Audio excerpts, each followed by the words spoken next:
saying? You also don't believe that Jesus is God, though? I don't believe he's God, no. Because, for example, does God know everything? Yes. But did Jesus know the hour? You know the hour of... His return?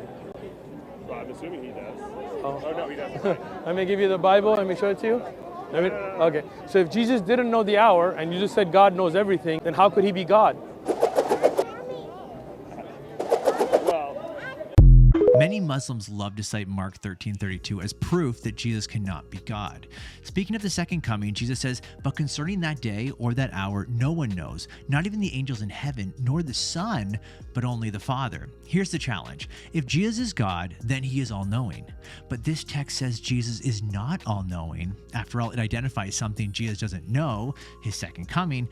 Therefore, Jesus can't be God.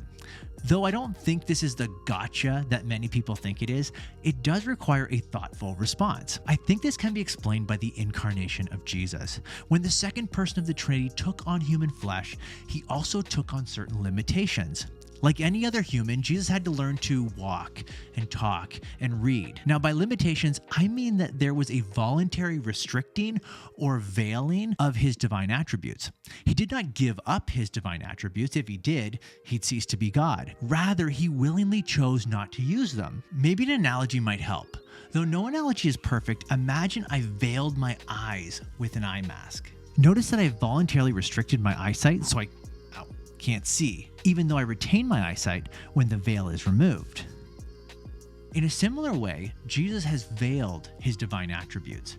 This isn't mere speculation. Paul describes the mystery of the incarnation in a letter to the Philippians. Listen to these words. Jesus, though he was in the form of God, did not count equality with God a thing to be grasped, but emptied himself by taking on the form of a servant, being born in the likeness of men, and being found in human form, he humbled himself by becoming obedient to the point of death, even death on a cross.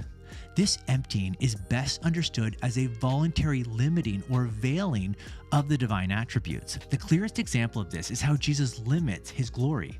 In his high priestly prayer, Jesus says, "And now, Father, glorify me in your own presence with the glory that I had with you before the world existed." Jesus had a glory before the world existed, but it was veiled during his earthly ministry. We can only go so far in trying to understand the mystery of the incarnation, but I think this response is adequate to meet the challenge.